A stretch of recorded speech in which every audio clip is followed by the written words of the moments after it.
Bien-aimés dans le Seigneur, je suis pasteur Clément Poutou, aumônier des pasteurs au sein de l'EAM. Je réside à Agadir. C'est dans le cadre de notre mission 5 minutes avec Jésus que je suis là pour vous partager. Nous allons partager l'évangile selon Marc, le 4e chapitre, du 35e au 41e verset. Marc 4, de 35 à 41. La Bible nous dit ceci. Ce même jour, sur le soir, Jésus leur dit, passons à l'autre bord. Après avoir envoyé la foule, ils l'amenèrent dans la barque et où il se trouvait. Il y avait aussi d'autres barques avec lui. Il se leva un grand tourbillon et le flot se jetait dans la barque, au point qu'elle se remplissait déjà. Et lui, il dormait et la poupe sur le coussin. Ils le réveillèrent et lui dirent, « Maître, ne t'inquiètes-tu pas de ce que nous périssons ?» S'étant réveillé, il menaça le vent. Il dit à la mer, « Silence, tais-toi !» Et le vent cessa. Il y eut un grand calme. Puis il leur dit, « Pourquoi avez-vous ainsi peur?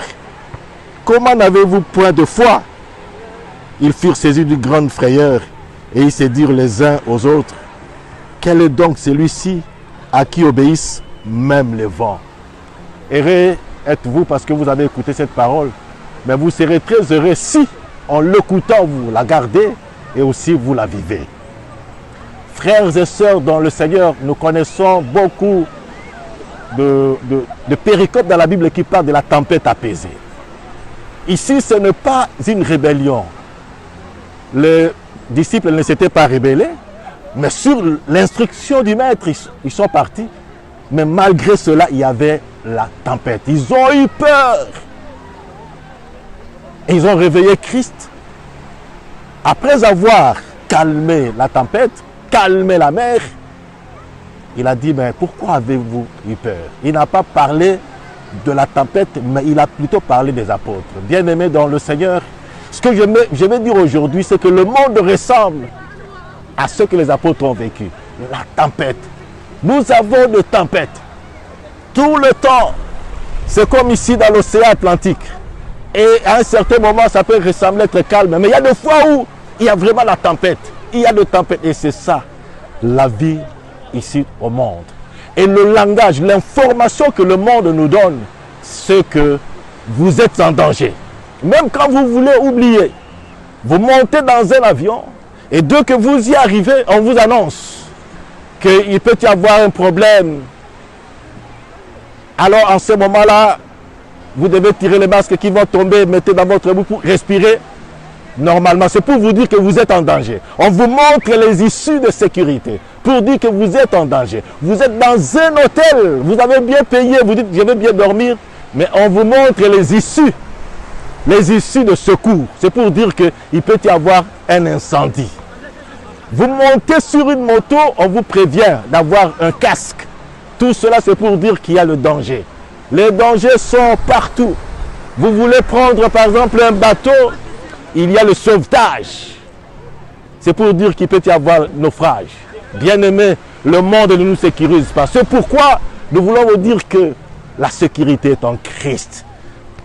Parce que les dangers ne seront pas éradiqués. Mais il y a quelqu'un qui le calme. C'est le Seigneur. Il n'a pas dit qu'il n'y aura pas de danger. Il n'a pas dit qu'il n'y aura pas de défis. Il n'a pas dit qu'il n'y aura pas de problème. Mais il a dit de l'invoquer. En fait, quand l'invoquant, il calme. Il l'a invoqué et il a calmé. Je ne sais pas ce que tu es en train de traverser comme tempête dans ta vie. Les solutions ne viendront pas de toi-même. Les solutions viendront du Seigneur. Il va calmer. Et le problème, nous le disons régulièrement, ne viennent pas pour nous écraser.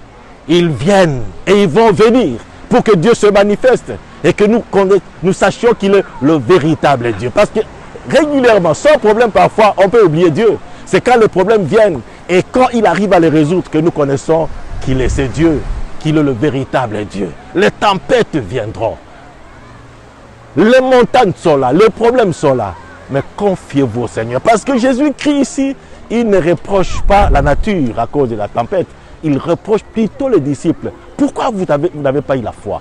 Gardez la foi. Plus il y a de tempêtes, plus vous exercez votre foi. Que le Seigneur vous bénisse. Je ne sais pas ce que vous êtes en train de traverser, mais qu'il vous bénisse et qu'il vous aide. Parce que celui qui calme les tempêtes, comme on nous dit, même si le mer se déchaîne, il parle les calmes, et mon repos, tu es au contrôle. Que le Seigneur vous bénisse. Au nom de Jésus-Christ, Amen.